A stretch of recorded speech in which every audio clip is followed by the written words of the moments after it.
64।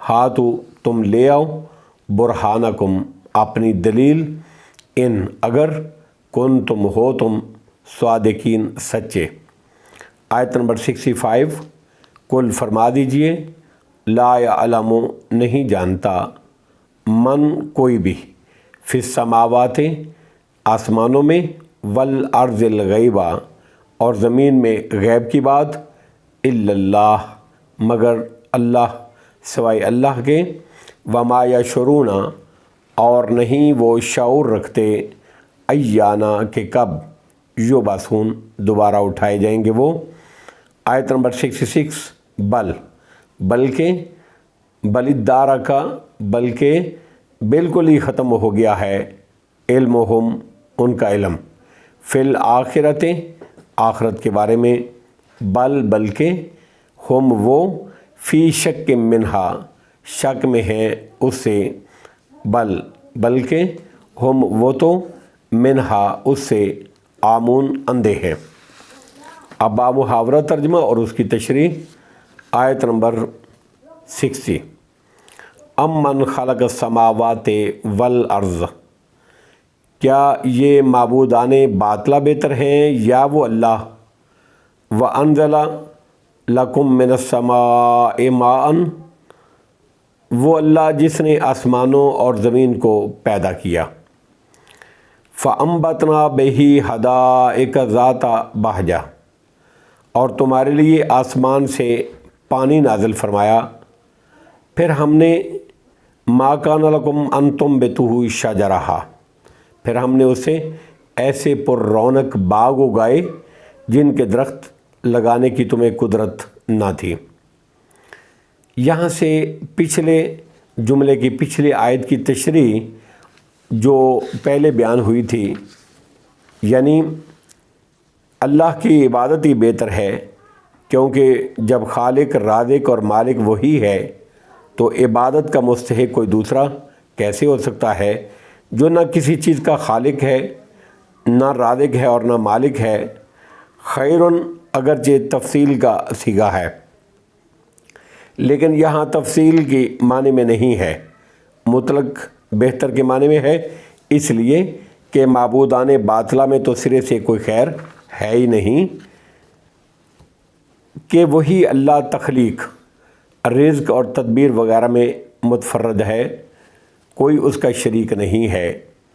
فرمایا آسمانوں کو اتنی بلندی اور خوبصورتی کے ساتھ بنانے والا، ان میں درخشاں کواکب، روشن ستارے اور گردش کرنے والے افلاک بنانے والا، اسی طرح زمین اور اس میں پہاڑ، نہریں، چشمے، سمندر، شجر، اشجار، کھیتیاں اور انواع و اقسام کے طیور و حیوانات وغیرہ پیدا کرنے والا اور آسمان سے بارش برسا کر اس کے ذریعے سے بارونق باغات اگانے والا کون ہے؟ کیا تم میں سے کوئی ایسا ہے جو زمین میں سے درخت ہی اگا کر دکھا دے؟ ان سب کے جواب میں مشرکین بھی کہتے اور اعتراف کرتے تھے کہ یہ سب کچھ کرنے والا اللہ رب العزت ہے، جس طرح کہ سورۃ عنکبوت کی آیت نمبر 63 میں اللہ نے فرمایا الہ مع اللہ کیا اللہ کے سوا کوئی اور معبود ہے؟ اللہ کے علاوہ کوئی اور معبود ہے؟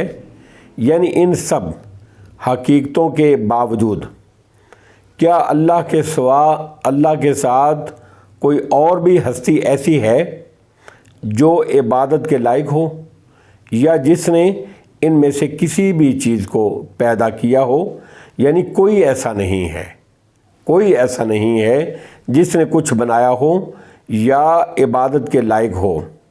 امن کا ان آیات میں مفہوم یہ ہے کہ کیا وہ ذات جو ان تمام چیزوں کا فاعل ہے، کرنے والی ہے، اس کی طرح ہے جو ان میں سے کسی چیز پر قادر نہیں ہے۔ بل ہم قوم یعدلون بلکہ یہ وہ لوگ ہیں جو غیر اللہ کو اللہ کے برابر ٹھہراتے ہیں، شریک کرتے ہیں، ہمسر بناتے ہیں۔ اس کا دوسرا ترجمہ ہے کہ وہ لوگ اللہ کا ہمسر اور نظیر ٹھہراتے ہیں۔ آیت نمبر 61 امن جعل الارض قرارا، کیا یہ بہت بہتر ہیں یا وہ اللہ جس نے زمین ٹھہرنے کے لائق بنا دی؟ یعنی جس زمین میں قرار ہے، سکون ہے، امن ہے، نہ ہلتی ہے نہ ڈولتی ہے، اگر ایسا ہوتا تو زمین پر رہنا ممکن ہی نہ ہوتا۔ زمین پر بڑے بڑے پہاڑ بنانے کا مقصد بھی زمین کو حرکت کرنے سے اور ڈولنے سے روکنا ہی ہے۔ امن جعل الارض قرارا وجعل خلالها انہارا، کیا یہ بہت بہتر ہیں یا وہ اللہ جس نے زمین ٹھہرنے کے لائق بنائی اور اس کے درمیان نہریں بنائیں، وجعل لها رواسیا وجعل بین البحرین حاجزا، اور اس کے لیے اس نے پہاڑ بنائے، وجعل بین البحرین حاجزا، اور دو سمندروں کے درمیان آڑ رکھی، دو سمندروں کے درمیان آڑ رکھی۔ اس کی تشریح کے لیے سورہ فرقان کی آیت نمبر 53، اس میں بھی اس کا ذکر موجود ہے۔ الہ مع اللہ بل اکثرہم لا یعلمون، کیا اللہ کے سوا کوئی اور الہ ہے؟ نہیں، بل اکثرہم لا یعلمون، نہیں بلکہ ان کی اکثر علم نہیں رکھتے۔ آیت نمبر 62، امن یجیب المضطر اذا دعاہ ویکشف السوء، کیا یہ بہت بہتر ہیں یا وہ اللہ جو مجبور، لاچار، بے بس اور لاچار کی دعا کو قبول کرتا ہے جب وہ اس کو پکارتا ہے، ویکشف السوء، اور وہ اس کی تکلیف کو دور کر دیتا ہے۔ یعنی وہی اللہ ہے جس کو شدائد کے وقت، مشکلات کے وقت، مصیبت کے وقت، بیماری کے وقت، مشکل وقت میں پکارا جاتا ہے، اور مصیبتوں کے وقت جس سے امیدیں وابستہ کی جاتی ہیں، مضطر، لاچار، بے بس، اس کی طرف رجوع کرتا ہے اور تکلیف کو میرا اللہ ہی دور کرتا ہے۔ سورہ نحل کی آیت نمبر 53 اور سورہ بنی اسرائیل کی آیت نمبر 67 میں بھی یہ بات موجود ہے۔ وَيَجْعَلُكُمْ خُلَفَاءَ الْأَرْضِ، اور وہ تمہیں زمین میں جانشین بناتا ہے۔ یعنی ایک امت کے بعد دوسری امت، ایک قوم کے بعد دوسری قوم، ایک نسل کے بعد دوسری نسل پیدا کرتا ہے، ورنہ اگر وہ سب کو ایک ہی وقت میں وجود بخش دیتا، سب کو پیدا کر دیتا، تو زمین میں تنگی دامانی کا شکوہ کرتی، اکتساب معیشت میں بھی دشواریاں پیدا ہوتی جن سے تم نقصان اٹھاتے۔ گویا یکے بعد دیگرے انسانوں کو پیدا کرنا اور ایک کو دوسرے کا جانشین بنانا، خلیفہ بنانا، یہ بھی اس کی کمال مہربانی ہے۔ وَيَجْعَلُكُمْ خُلَفَاءَ الْأَرْضِ، اور وہ تمہیں زمین میں جانشین بناتا ہے۔ الہ مع اللہ، کیا اللہ کے ساتھ کوئی اور معبود ہے؟ قلیلا ما تذکرون، تم کم ہی نصیحت حاصل کرتے ہو۔ آیت نمبر 63، امن یہدیکم فی ظلمات البر والبحر، کیا یہ بہت بہتر ہیں یا وہ اللہ جو تمہیں خشکی اور تری کے اندھیروں میں راہ دکھاتا ہے؟ یعنی آسمانوں پرستاروں کو درخشانی عطا کرنے والا کون ہے جن سے تم تاریکیوں میں راہ پاتے ہو؟ پہاڑ اور وادیوں کا پیدا کرنے والا کون ہے جو ایک دوسرے کے لیے سرحدوں کا کام بھی دیتے ہیں اور راستوں کی نشاندہی بھی اللہ ہی کرتا ہے۔ امن یہدیکم فی ظلمات البر والبحر ومن یرسل الریاح بشرا بین یدی رحمتہ، کیا یہ بہت بہتر ہیں یا وہ اللہ جو تمہیں خشکی اور تری کے اندھیروں میں راہ دکھاتا ہے اور جو اپنی رحمت، بارش سے پہلے بشارت والی، خوشخبری والی ہوائیں بھیجتا ہے، ٹھنڈی ٹھنڈی ہوائیں بھیجتا ہے۔ یعنی بارش سے پہلے ٹھنڈی ہوائیں جو بارش کی پیغمبر ہی نہیں ہوتی بلکہ ان سے خشک سالی کے مارے ہوئے لوگوں میں خوشی کی لہر بھی دوڑ جاتی ہے۔ الہ مع اللہ، کیا اللہ کے ساتھ کوئی اور معبود ہے؟ تعالی اللہ عما یشرکون، اللہ ان سے بلند و بالا ہے جن کو وہ شریک ٹھہراتے ہیں۔ آیت نمبر 64، امن یبدأ الخلق ثم یعیدہ، کیا یہ بت بہتر ہیں یا وہ اللہ جو مخلوق کو پہلی بار پیدا کرتا ہے پھر اس کو لوٹائے گا، یعنی قیامت والے دن تمہیں دوبارہ زندگی عطا فرمائے گا۔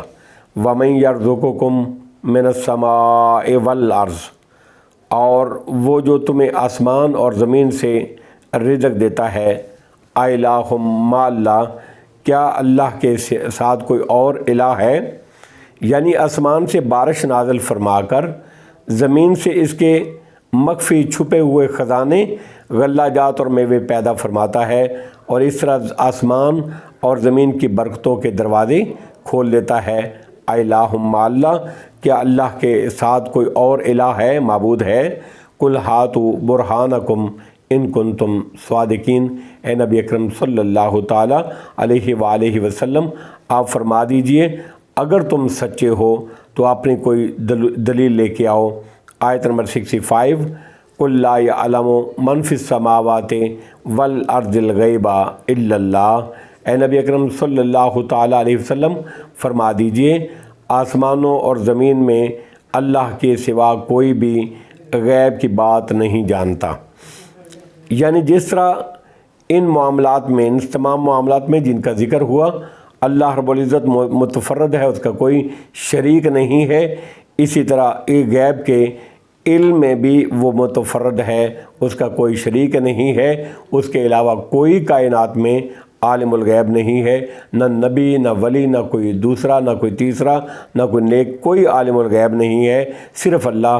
نبی اور رسولوں کو بھی اتنا ہی علم ہوتا ہے جتنا اللہ رب العزت وحی اور الہام کے ذریعے سے ان کو بتاتے ہیں، اور جو علم کسی کے بتلانے سے حاصل ہو اس کے عالم کو عالم الغیب نہیں کہتے۔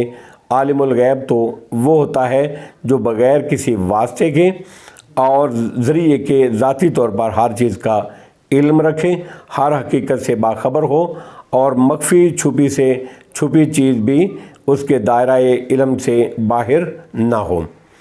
یہ صفت صرف اور صرف اللہ رب العزت کی ہے، اس لیے صرف وہی عالم الغیب ہے، اس کے سوا کائنات میں کوئی عالم الغیب نہیں ہے۔ حمہ عائشہ صدیقہ رضی اللہ تعالیٰ عنہ بیان فرماتی ہیں، صحیح بخاری کی حدیث نمبر 4855 اور صحیح مسلم کی حدیث نمبر 177 اور جامع ترمذی کی حدیث نمبر 3068 ہے۔ اماں جی فرماتی ہیں کہ جو شخص یہ گمان رکھتا ہے کہ نبی اکرم صلی اللہ تعالیٰ علیہ وآلہ وسلم آئندہ کل کو پیش آنے والے حالات کا علم رکھتے ہیں، اس نے اللہ پر بہت بڑا بہتان باندھا، اس لیے کہ وہ تو فرما رہا ہے، اللہ تو فرما رہے ہیں کہ آسمان اور زمین میں غیب کا علم صرف اللہ کے پاس ہے۔ حضرت قتادہ رضی اللہ تعالیٰ عنہ بیان فرماتے ہیں کہ اللہ رب العزت نے ستارے 3 مقصد کے لیے بنائے: آسمان کی زینت، رہنمائی کا ذریعہ، اور شیطان کو سنگسار کرنے کے لیے، لیکن اللہ کے احکام سے بے خبر لوگوں نے ان سے غیب کا علم حاصل کرنا، کہانت کا ڈھونگ رچا لیا۔ مثال کے طور پہ یہ طوطا فال وغیرہ یہ کہتے ہیں جو فلاں فلاں ستارے کے وقت نکاح کرے گا تو یہ ہوگا، فلاں فلاں ستارے کے وقت سفر کرے گا تو ایسا ہوگا، فلاں فلاں ستارے کے وقت پیدا ہوگا تو ایسا ایسا ہوگا، وغیرہ وغیرہ۔ یہ سب ڈھکوسلے ہیں، ان کے قیاسات کے خلاف اکثر ہوتا رہتا ہے۔ ستاروں، پرندوں اور جانوروں سے غیب کا علم کس طرح حاصل ہو سکتا ہے، جبکہ اللہ کا فیصلہ تو یہ ہے کہ آسمان اور زمین میں اللہ کے سوا کوئی غیب نہیں جانتا۔ اے نبی اکرم صلی اللہ تعالیٰ علیہ وآلہ وسلم فرما دیجئے آسمانوں اور زمین میں اللہ کے سوا کوئی بھی غیب کی بات نہیں جانتا۔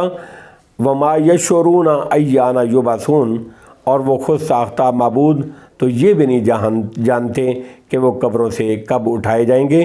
آیت نمبر 66، بل ادارک علمہم فی الآخرہ، بلکہ آخرت کے بارے میں ان کا علم ختم ہو چکا، یعنی ان کا علم آخرت کے وقوع کا وقت جاننے سے عاجز ہے، یا ان کا علم آخرت کے بارے میں برابر ہے جس طرح کہ نبی اکرم صلی اللہ تعالیٰ علیہ وآلہ وسلم نے حضرت جبریل امین سے کہ استفسار پر فرمایا تھا کہ قیامت کے بارے میں مسئول عنہا نبی اکرم صلی اللہ تعالیٰ علیہ وسلم بھی سائل حضرت جبریل امین سے زیادہ علم نہیں رکھتے، یا یہ معنی ہے کہ ان کا علم مکمل ہو گیا اس لیے کہ انہوں نے قیامت کے بارے میں کیے گئے وعدوں کو اپنی آنکھوں سے دیکھ لیا، گویا یہ علم اب ان کے لیے نفع نہیں ہے، کیونکہ دنیا میں وہ اس کو جھٹلاتے رہتے ہیں، جس طرح کہ سورہ مریم کی آیت نمبر 38 میں اللہ نے فرمایا اسم بہم وابصر یوم یاتوننا